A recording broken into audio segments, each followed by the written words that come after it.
seminar. My name is Martin Forsey. I know most of you, but a few of us, yeah, Sam's here. We can start now. And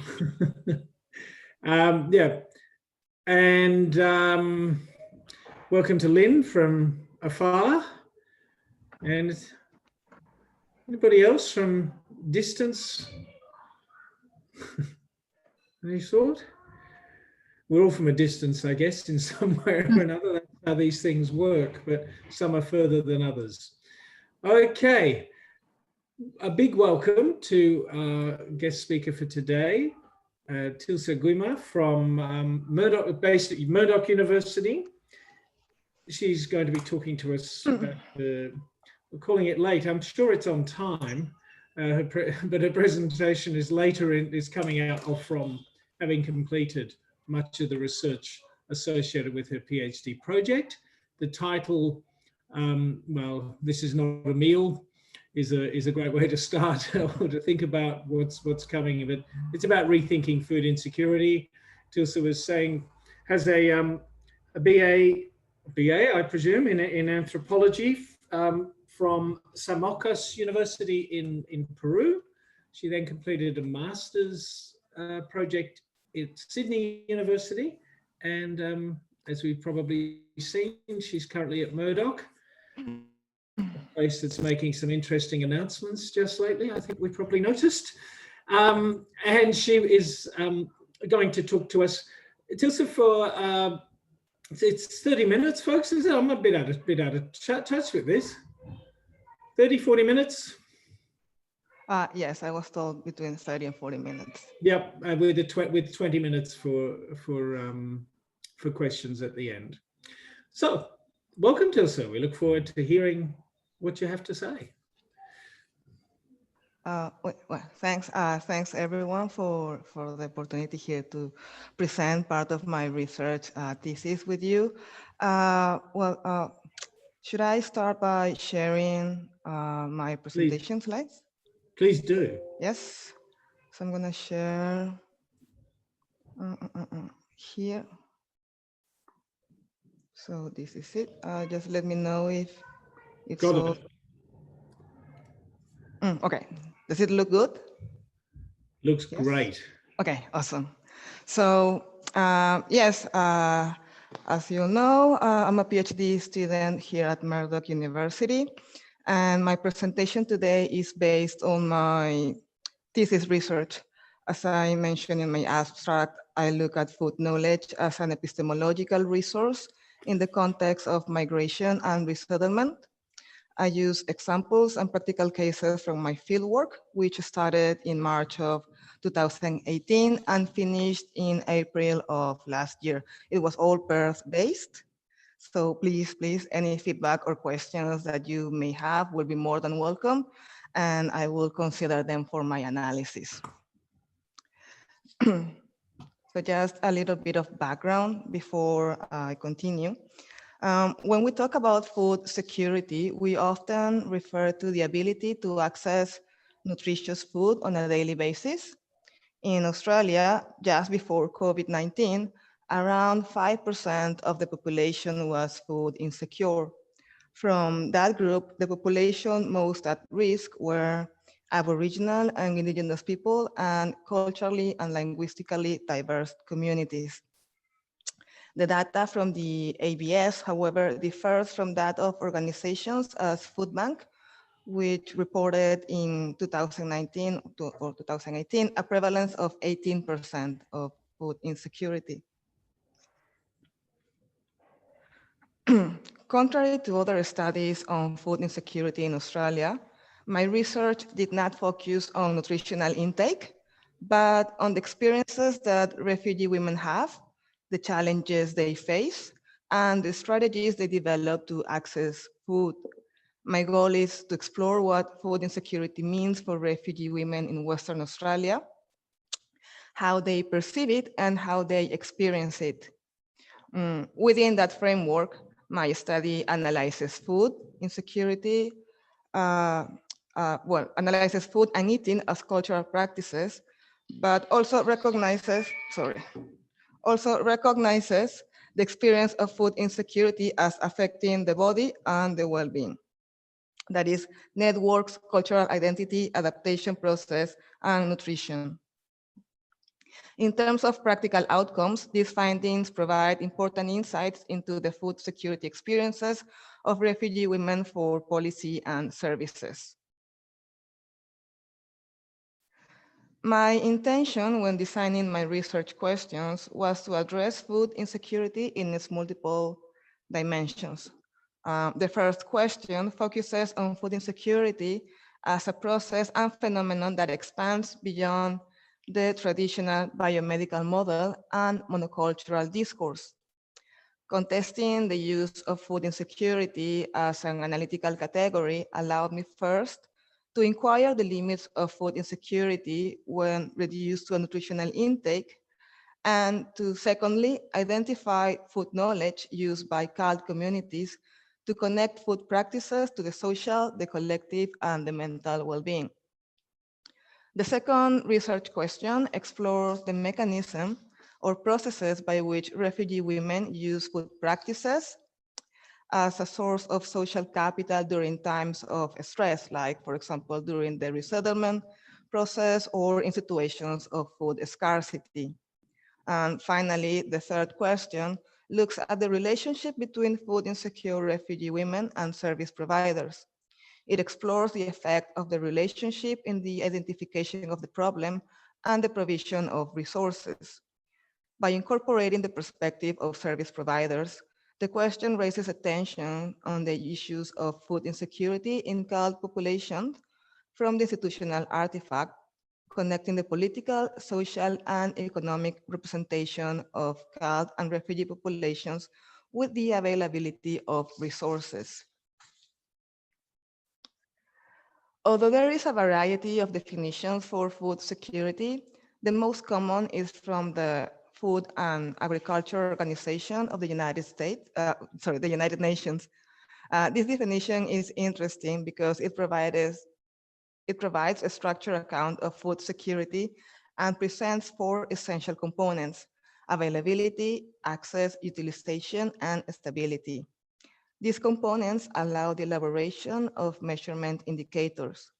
In doing so, they extend the range of food security throughout the entire food chain, encompassing the production, distribution, and food consumption stages.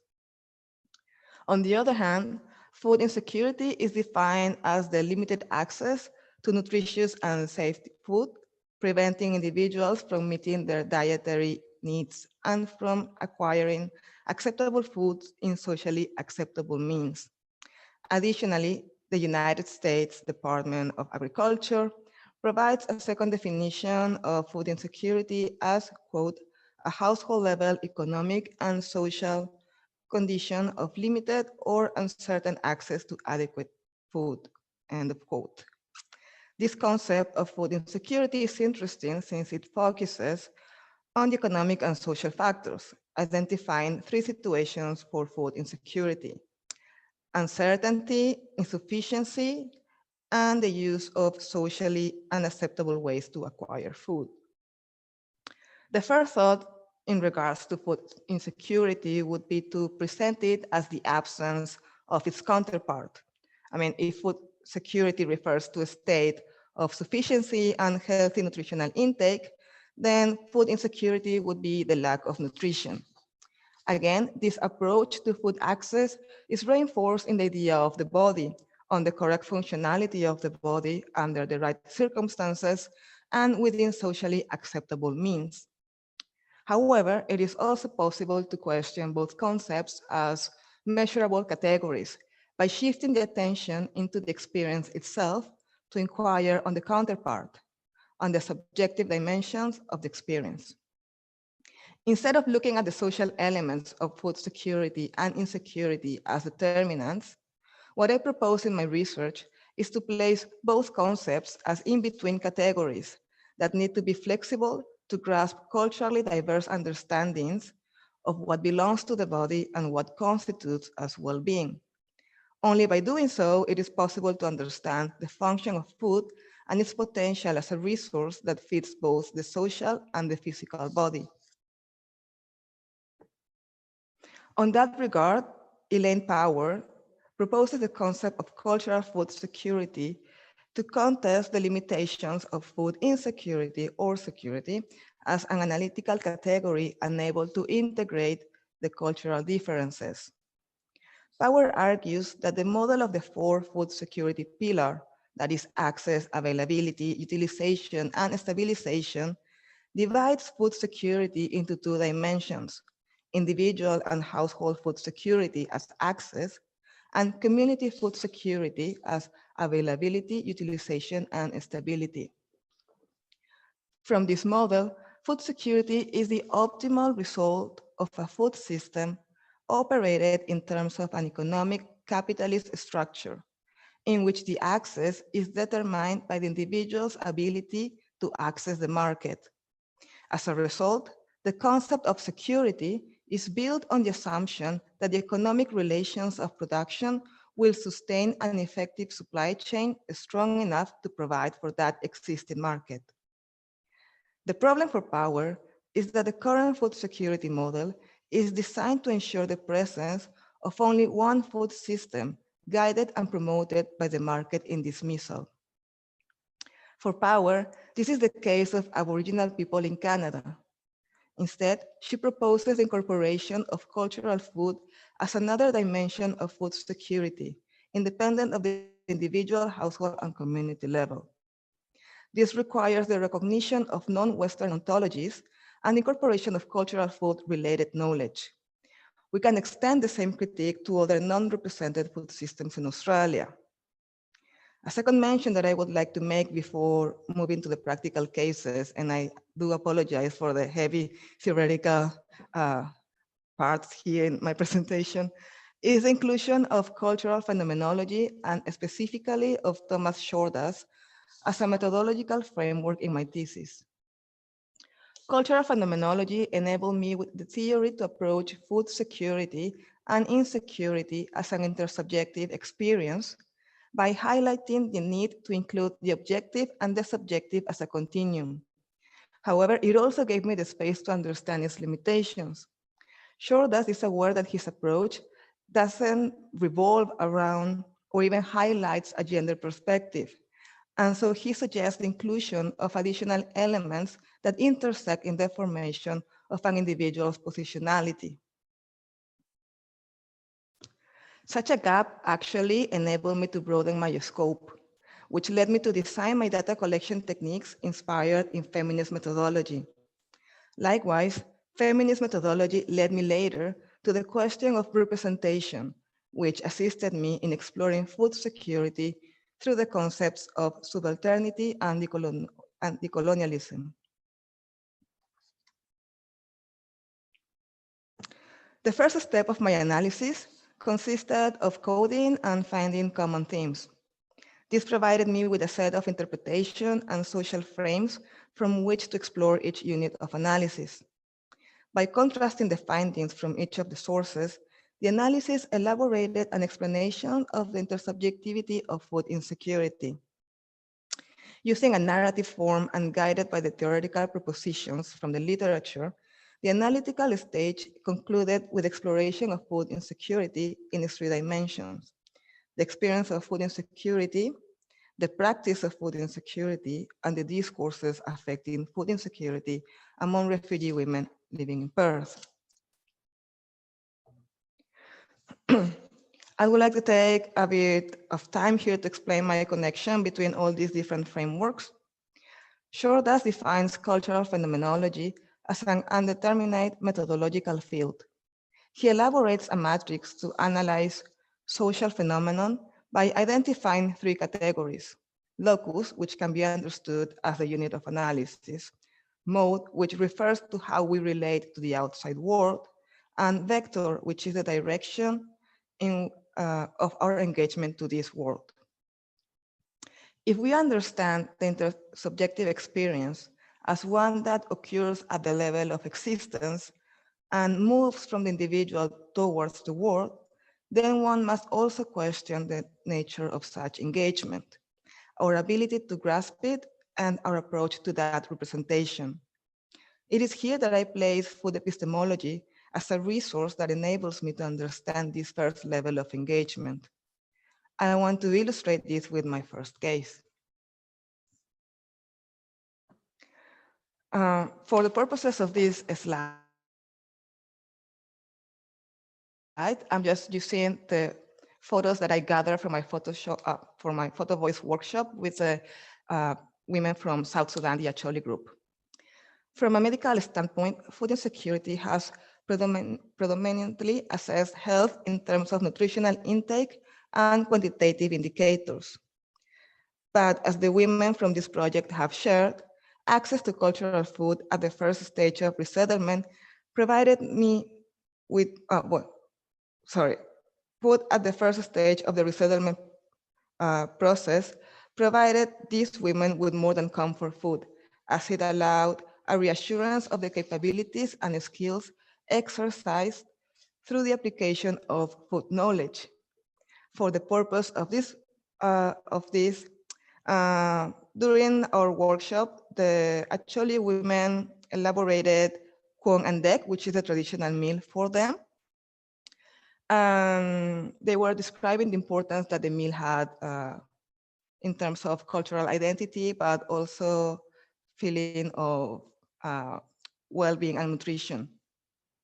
For the Chole group, kwon and dek are a meal that complies with the needs of fulfillment, budget, because the ingredients can be easy to replace, and practicality, because kwon and dek do not take that long to prepare. Additionally, it provides them with a sense of belonging, since it enables the women to nurture and reassure themselves in their family members by generating a space of familiarity within a context of strangeness. When discussing their lifestyle in South Sudan, the Acholi women highlighted freshness as a positive quality in their traditional diet. Since they were familiar with farming, the ability to pick up a fruit or vegetable at the right moment was associated as part of an adequate and healthy diet. Abruptions such as the war, their move to a refugee camp in Uganda, and their arrival to Australia resulted in shocks translated in new diets. For example, food sources in the refugee camp relied heavily on the United Nations. For the Acholi women, this situation was utterly opposed to their traditional food intake. Although in their country they had several limitations, they perceived their well-being and health as being optimal. Therefore, Acholi women associated the eruption of fresh food to sickness in Uganda and later to their life in Australia. Still, we must not see the first challenges navigating the food system as mere misunderstandings. On the contrary, they are an alteration of what constitutes a natural setting. Selecting the wrong product or getting lost or experiencing confusion are the result of disruption into what was learned and experienced as everyday life. In that regard, food in the context of resettlement requires to be understood as a mode to generate experience. Therefore, access to information and assessment on cultural food, including accessibility like stores and transportation, elaboration like cooking utensils, and consumption like food to feed and food to share are pivotal. Throughout the fieldwork, women have shared recipes and medicinal uses for food. Likewise, in their testimonies, cooking interconnects nurturing and socialization. In other words, food is part of every aspect of the everyday life in both the collective and individual spaces. This approach towards food is intrinsically linked to that of well-being as holistic, as food that is essential because it feeds both the material body, the social bonds, and the self.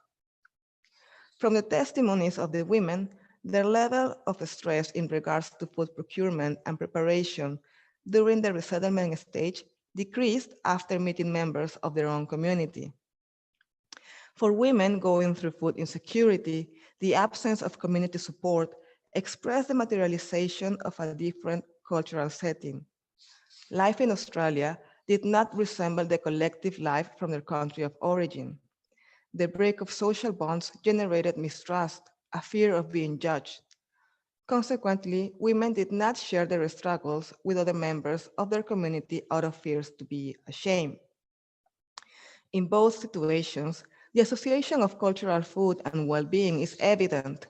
Among groups of the refugee population, studies report that poor social integration among refugees post-resettlement is associated with levels of loneliness and depression, affecting their mental health and well-being. Recent research by Jarala and Baxter in 2019 associates higher levels of psychological distress among humanitarian entrants with gender and their migration pathways, and importantly, identify settlement arrangements as predictors for psychological distress. The testimonies in the fieldwork confirm that the restrictions for working permits, low English skills, and the loss of social networks, that is, family and sense of community, affect their well-being. But they also prevent them from accessing nutritious food. A study from Gallegos, Ellis, and Wright in 2008 in Perth illustrated this situation. The study found asylum seekers were the biggest group at risk of food insecurity, with 71% of reported prevalence. A more recent study in Melbourne in 2015 also confirmed higher levels of food insecurity among asylum seekers, with 90% of the participants qualifying as food insecure. The study concluded that the main cause for food insecurity in asylum seekers were the negative effects of temporary protection and the working visa restrictions. During the fieldwork, one common difficulty among service providers and not-for-profit organizations was budget. Financial stress created an environment of competition, which led to these organizations applying to the same grants. Additionally, the current economic situation also affected the level of donations that the organizations receive. A third consequence was the inability to provide more extensive assistance or programs and the reliance on volunteers to fulfill different roles inside the organizations. Although most volunteers go through induction programs, it can be difficult to monitor power imbalance in the relationships between volunteers, staff, and clients. Finally, constant public debates on welfare in the media creates an environment of shame and distrust among people in situations of vulnerability. As the women interview commented, the need to succeed in Australia translated in being a good migrant that did not abuse the system. In other words, shame was experienced as a failure, not only at a personal level, but also to the nation who had welcomed them. In situations of food insecurity, cultural food is a determinant for certain food choices, as in the case of halal meat and vegetarian diets. However, for cult groups that do not follow diet restrictions, cultural food may not be a priority as the main concern is to relieve hunger. Still, the implementation of food knowledge enables women to maximize the utilization of resources available to them, like storing food through preservation techniques, incorporating traditional herbs or vegetables, growing their own food, among others. The testimonies of food insecure women reveal that most of them had knowledge growing food in their country of origin and were able to reproduce within the limitations of the space and resources their skills in Australia. However, part of the barriers for women to implement their food knowledge was the elevated cost of water, budget constraint, and property restriction to growing for self-consumption. Therefore, the type of food that they are able to grow is limited to herbs. Yet women use other food techniques, like powdered okra, for example. Additionally, the continuation of social practices involving food preparation increases women's resources for food support. However, since food insecurity is intertwined with community network, gender roles, as in the ability to feed a family, and social stigma, like requesting social support, social capital easily transform from an extra resource into a barrier for food access.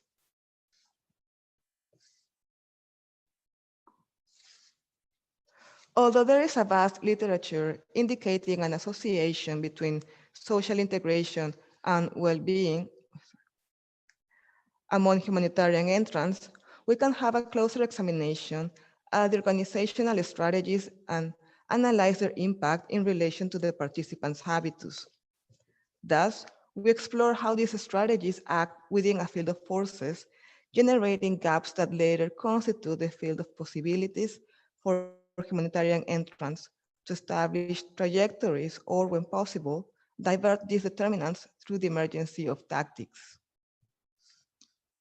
We understand social capital as a tactic based on the notion of vinculus, social bonding. This is a concept from Rita Segato to refer to social bonding and collectiveness. For humanitarian entrants, the distribution and allocation of resources are formed on the basis of a high bureaucracy that does not encourage nor reinforces collectivity.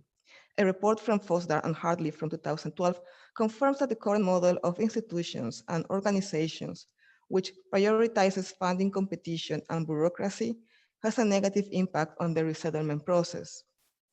However, it is also essential to acknowledge the different set of possibilities that food-secure refugee women have in contrast to those who are food insecure. As Bourdieu indicates, the field of possibilities from which trajectories emerge are directly associated with the accumulation of capital. Hence, for the case of food-secure refugee women, we identify the double function of the domestic space, first as a site of epistemology, and second as a resistant space acting to the gaps generated by the organizations and service providers. Resistance and epistemology are intrinsically united, for food epistemology also results in tactics, providing women with the required resources to act. Therefore, among food-secure women, we have the implementation of traditional taste as a tactic to generate social bonding among food-secure women, but also as the embodiment of a threshold for community and social integration.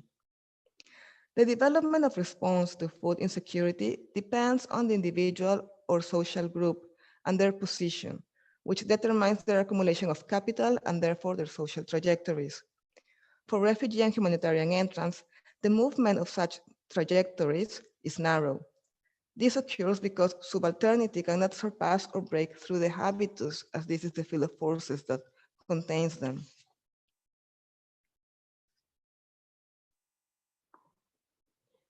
Often, media representation portrays negatively humanitarian entrants and the use of welfare assistance. Lack of information to the public presents refugees as costly, demanding for the government and the taxpayers.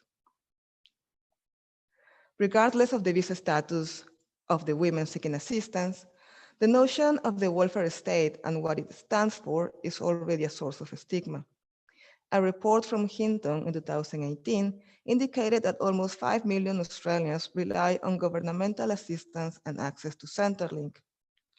However, the feeling of shame and stigma was constant among recipients, and it impacted severely on their self-worth, increasing level of anxiety and depression.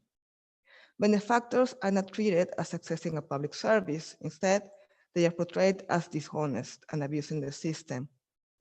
Thus, while managers of these services and not-for-profit organizations indicate the lack of knowledge of newly arrived refugees or migrants to navigate the system as one of the barriers for overcoming food insecurity, it is also true that the feeling of shame extends to the vast majority of people seeking food assistance.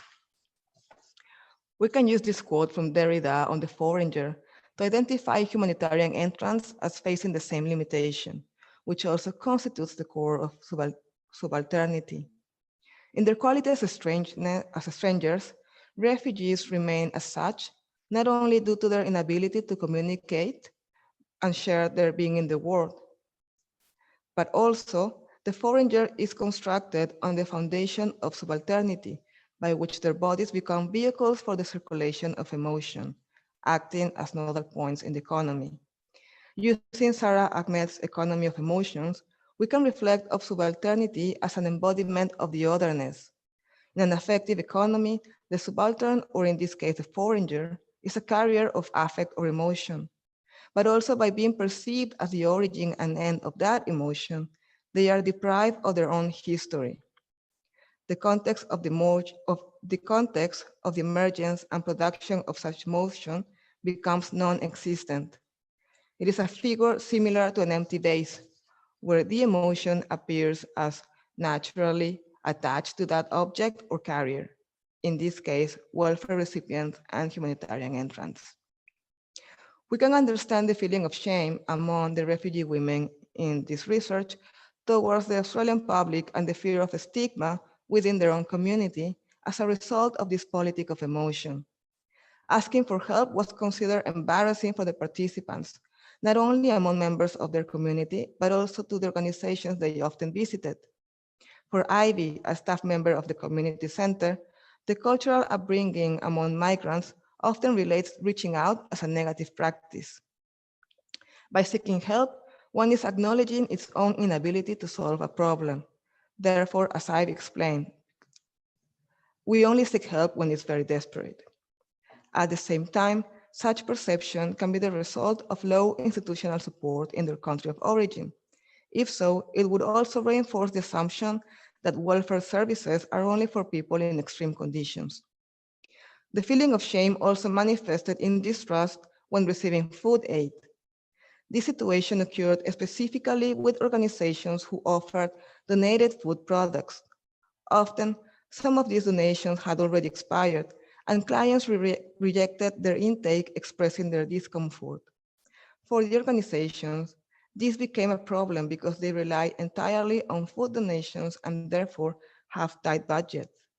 Many clients found this offer insulting, despite being informed that it was safe to eat those products within a time frame.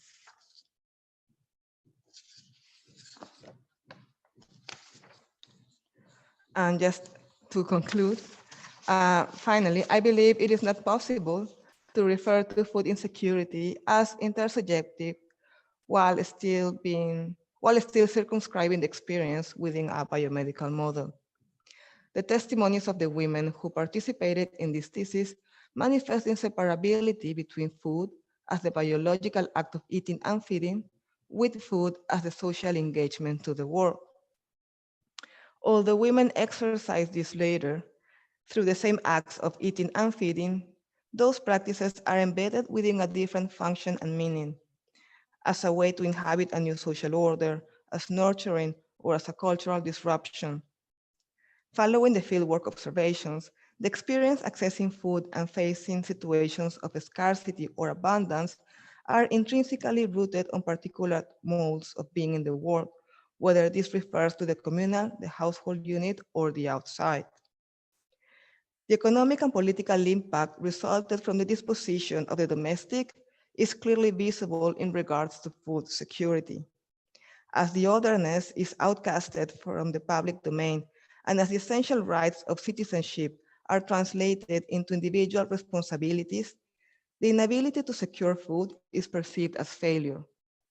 What this presentation proposes is that the alienation of food insecurity as being caught only as either objective or subjective experience is not a mere disconnection, but rather is the result of a univocal epistemology that is hegemonical and thus inadequate to grasp the different, the unrepresented. Understanding the intersubjective experience of food insecurity requires to disrupt an epistemology that has been characterized for undervaluing the domestic in most of its dimensions. From the association of cooking in the domestic space perceived as being feminine, to the dismissal of the household work as displays of any technical knowledge, and the depoliticization of women's agency. In doing so, this epistemology reinforces the absence of unrepresented bodies and dismisses the differential of the otherness, that is, of women, cultural and linguistically diverse communities, and those outcasted from being full citizens. Thank you. That's the end of my presentation.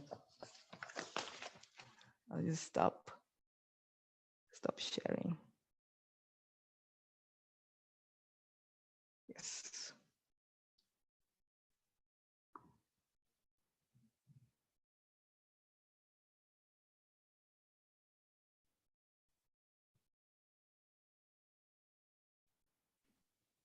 Oh, sorry. You're I cannot muted, Martin. Yes. I beg your pardon, Tilsa. So thank you very much for that. You've left us with plenty of time to chew over what you've had to say, and to so there's plenty of time for asking questions.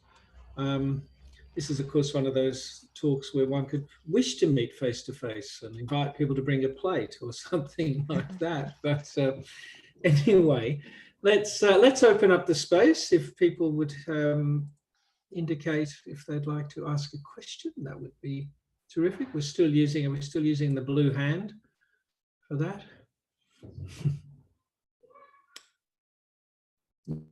Yeah. So Sam Jardine. Okay. Do I read the question or? Oh, hang on. I don't know. Oh, I see. I didn't notice that was there. Sam, that's the question you wish to ask. Do you want to expand at all?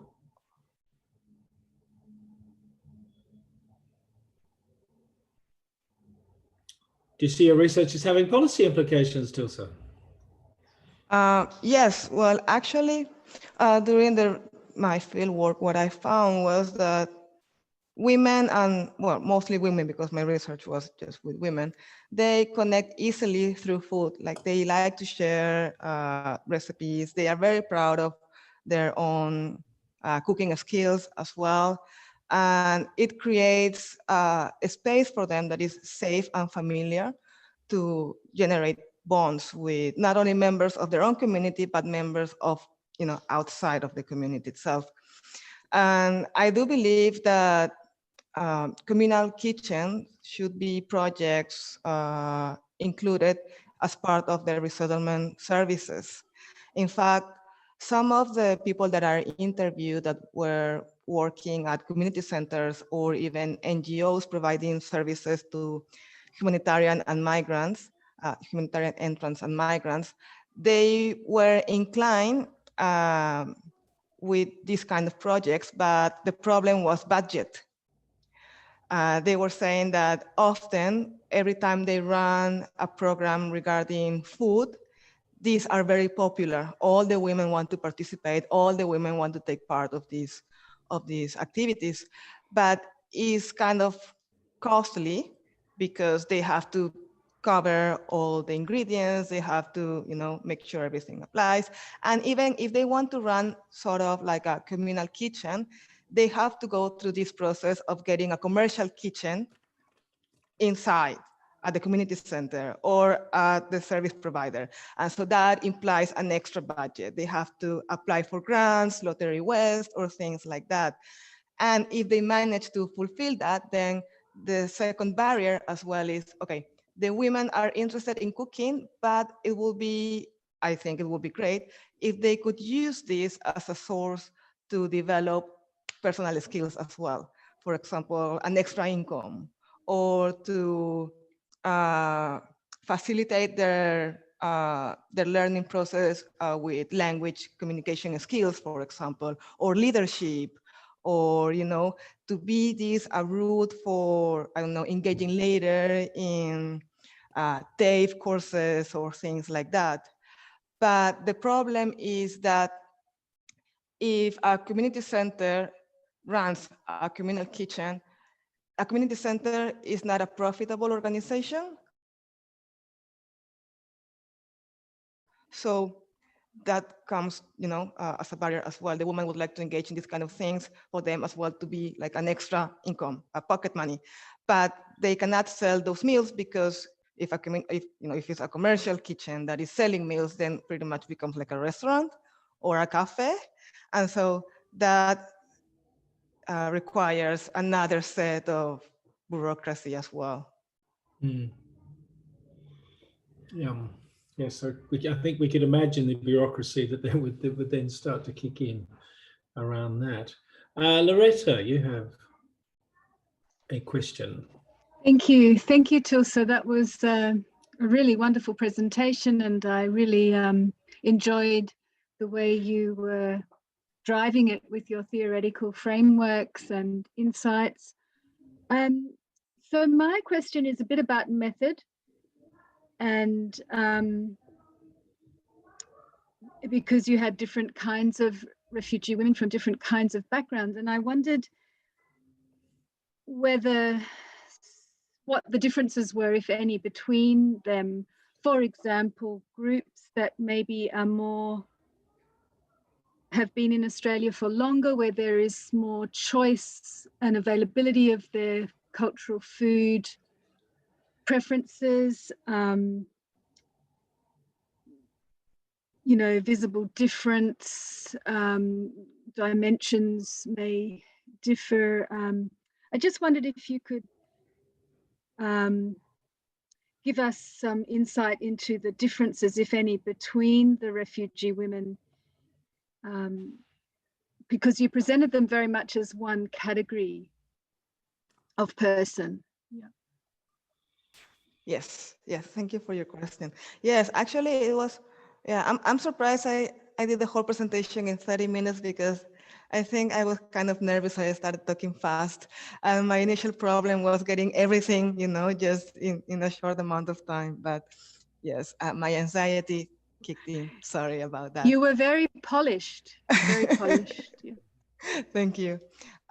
Yes, for one of the issues that, for example, I ran into when I was doing the recruitment was, well, my recruitment process was pretty much like snowball, like especially for the refugee women who participated in the photo voice workshop and the kitchen ethnographies, because the kitchen ethnographies consisted of the women cooking a meal and sharing the meal with me, and then we had, you know, like a talk afterwards.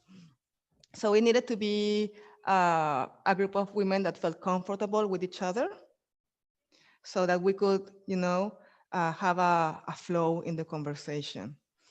So one of my supervisors, she introduced me to the husband of one woman who later became a participant from the Acholi group.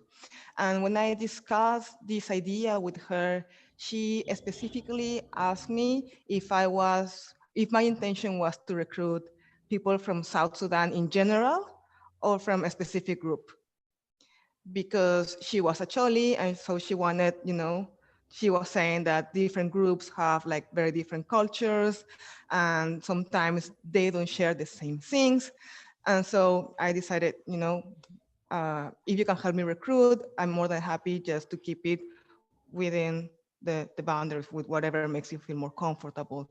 So the Acholi women that participated in the photo voice and the kitchen ethnographies, they all knew each other, they were friends.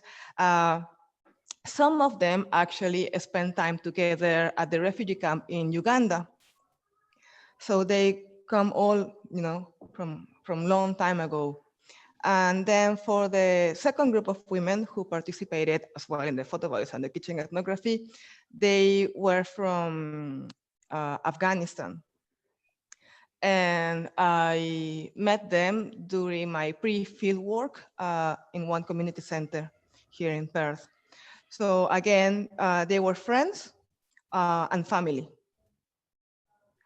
And with the group of women that didn't participate in this kind of methods and were just interviewed, because these were women who were going through situations of food scarcity.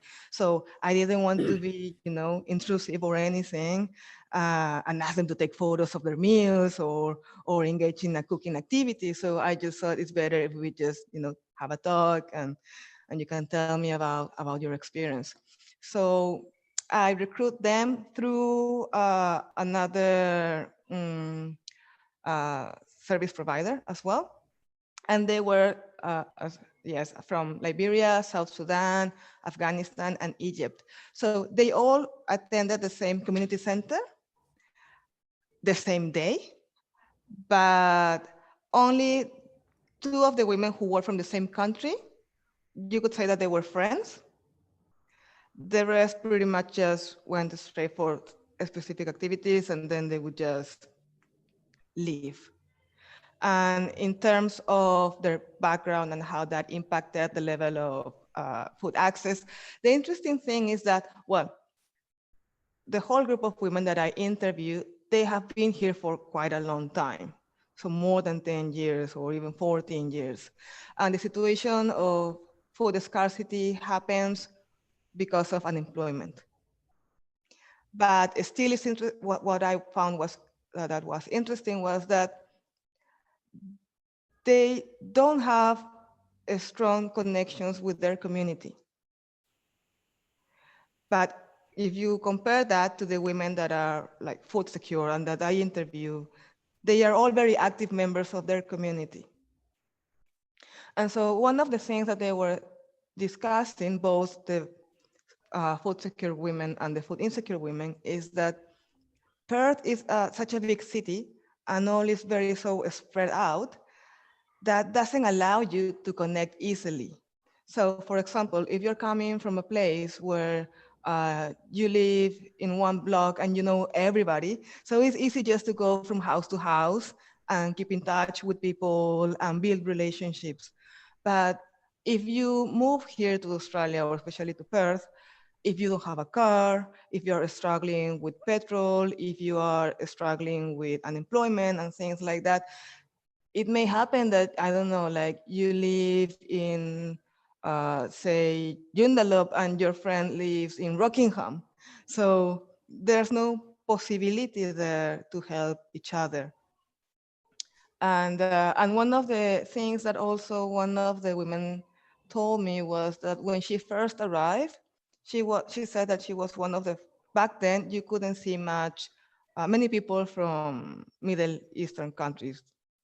So she was saying that actually halal meat was not easy to get because you couldn't find them in every shopping center or every grocery supermarket. If you didn't have a car, it was very difficult to get there as well. So she was saying that now it's easier to adjust because you can find those things more than, I don't know, say 14 years ago or 15 years ago. And another thing that I found interesting was that the women from the Chole group, they were saying that when they first arrived here to Australia, you couldn't see many refugees from Africa, that's what they said. And so they didn't encounter many negative experiences with people. They were surprised to see them because some of them would carry things, on their head, walking on the street, and people would just find this amazing. But now, because of all the issues and all the media portrayal, then they have encountered those after all these years living here. Thank you. That's very interesting. So length of time in Australia, access to community, size of community, all these are factors, I guess, that differentiate. What you're saying about housing stock and, where they live and isolation is also evident. I do work on aging and isolation, and, it's pretty clear that older adults, even if they're poorer, living in higher density housing, even if they're quite, lower socioeconomic areas, do better than older adults who are wealthier in suburban settings in terms of community support and access. And so I think you have a lot to say in terms of policy around housing as well, and community access. There's so much in your work, and I appreciate that in a 30-minute presentation, it's hard to get it all in, but well done, wonderful work. Thank you. Thank you.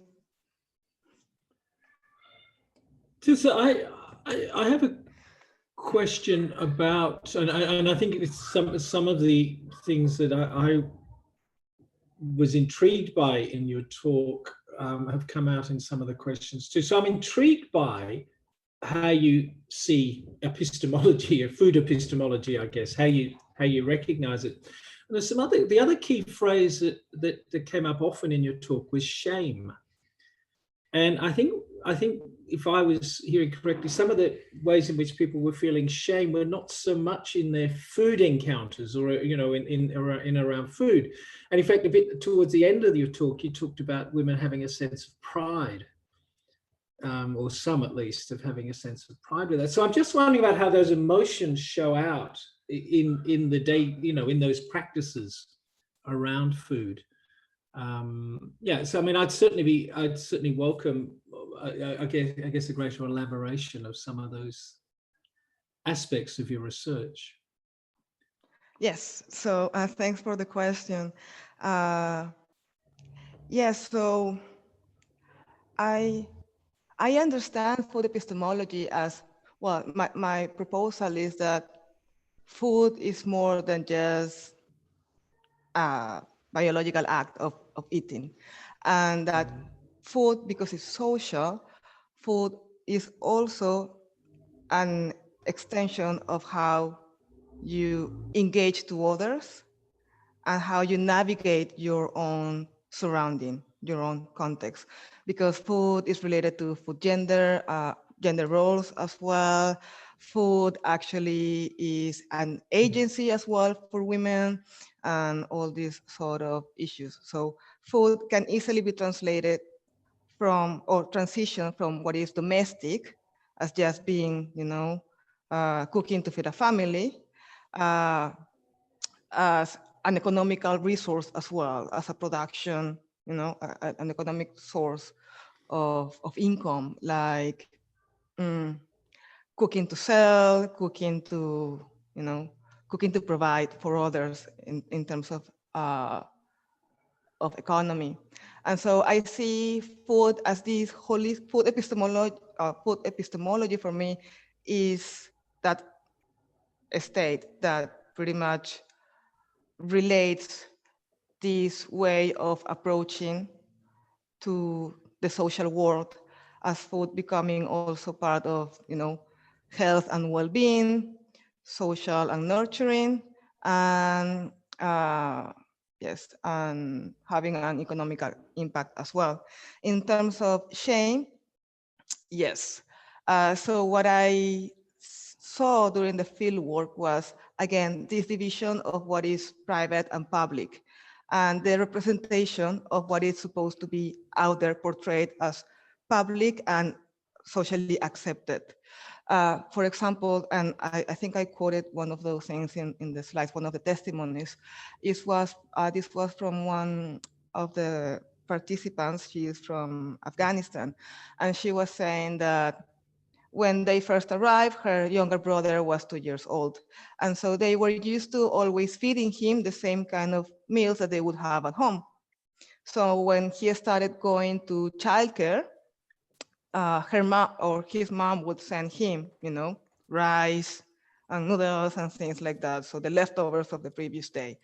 But the teacher saw that and told her that was not appropriate because he was too small and she needed to change the food. She needed to give him food that was easy for him to pick up without using a fork or a spoon or whatever. So she had to change to give him like cheese or ham or things like that. And this girl, she was also telling me that, for example, she was ashamed of bringing home cooked meals to school in high school because of the smell. So she spent the whole years in high school just eating pasta. She and her brother would just cook pasta at home, like plain pasta, and bring it to school. So she was sick already of pasta. She didn't want to see it, you know, for a very long time. And the Acholi women as well, they are all mothers. So they have like teenagers, children, and also small kids. And one of the things that was interesting was that they were saying that there's a whole issue regarding intergenerational food. So the kids like pizza and fish and chips and so that kind of food. But they were saying that also this was influenced by the school because they were saying, if I cook at home, there's no microwave for them to use at school. So there's no way for them to warm their food and they would just be eating that cold. And it's not something that would encourage them to keep this traditional identity going. So in a way, the photo voice also was interesting because it showed me that usually when they were bringing food outside, like for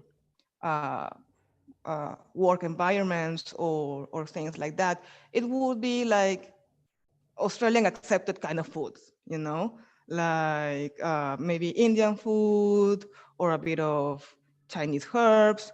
But when they were eating at home, it was most likely that they would be enjoying traditional home-cooked meals.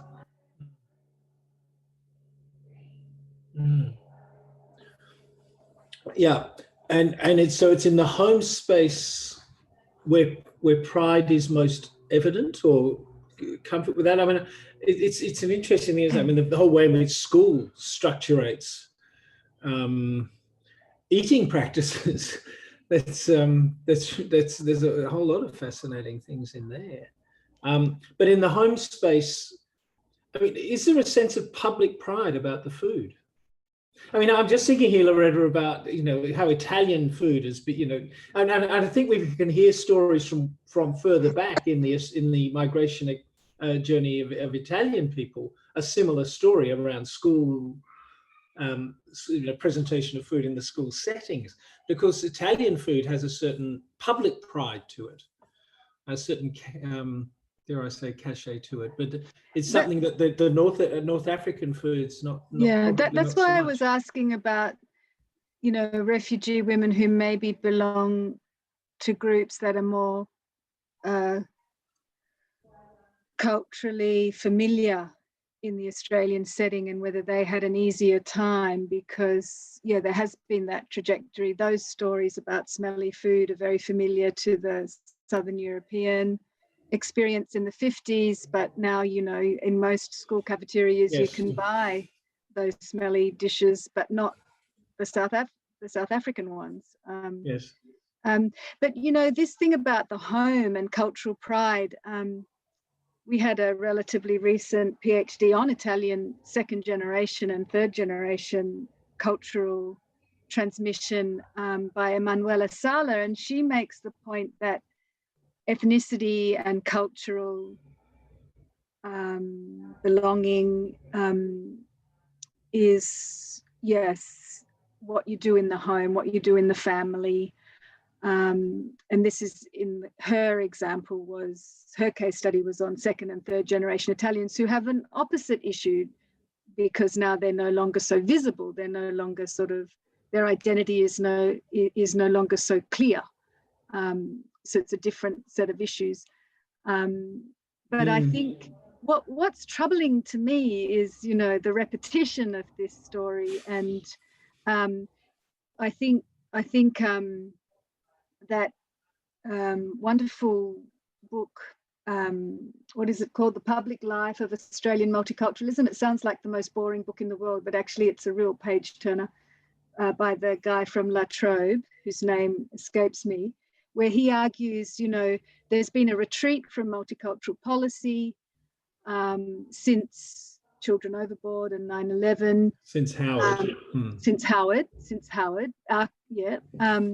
But that it's still, but he makes the point that it's still alive and well in community, in the home, I guess. And I think, so there's losses, but also gains. I think and I think your work has something to say to that as well.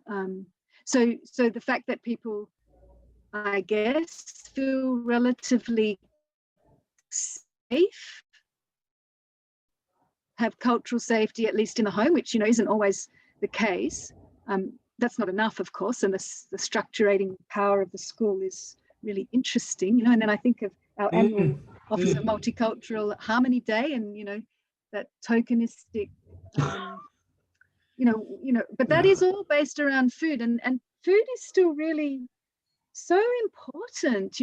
When I lived in Italy, in a town where there was a major Chinese population, the mayor was advocating that Chinese food should not be sold within the historic centre because it diminished the cultural power of Italianness. So food is very powerful. Anyway. Food's a structurating force, isn't it? I mean, that's, I think, something that's coming through very clearly in what you're saying, Tilsa. But anyway, Tilsa, do you have some responses to to our discursive meandering there, perhaps? 2 hours, Loretta. Yes.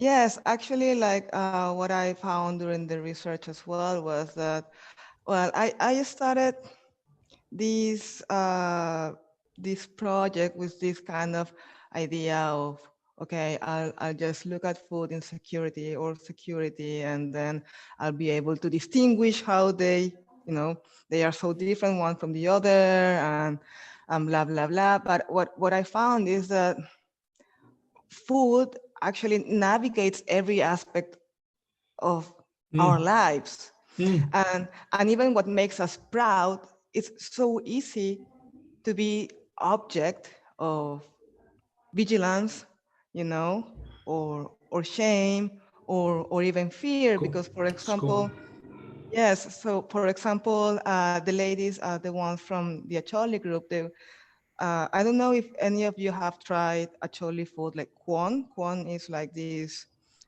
it's made of semolina flour, maize flour, and water. So it's very dense. And the kind of meat that they eat as well is like lamb meat and things like that. But they were saying that the doctor is telling them that it's not very healthy, because if you suffer from cholesterol or diabetes or things like that, you should lower your carbs, you should try and eat something else. And it's also sad for them not being able to enjoy food that has been so part of their identity, because as one of the testimonies showed, the inability of not being, of not cooking quan at the beginning of the resettlement process in Australia was heartbreaking for them. What am I doing here in this strange country, and I cannot even cook something that I like or that I know it will make me feel welcome?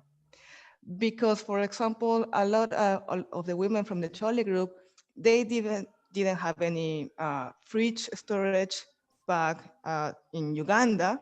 They were not used to frozen food. They didn't know that there was like a smoke alarm in the kitchen. So all these kind of issues that were like so different, just having something that is familiar to you, that you can eat it and know that it's not gonna give you like a tummy ache or whatever, plays an important role. And then when you have people telling you that it's not healthy, that you have to restrain that, I think it plays against that as well. I think it will be more positive to try to include different type of cultural diets and assess them in terms of, health and well-being in the same way that we do for Western foods. Yep. Are there any other comments, observations, thoughts, ideas? Anybody else would like to share?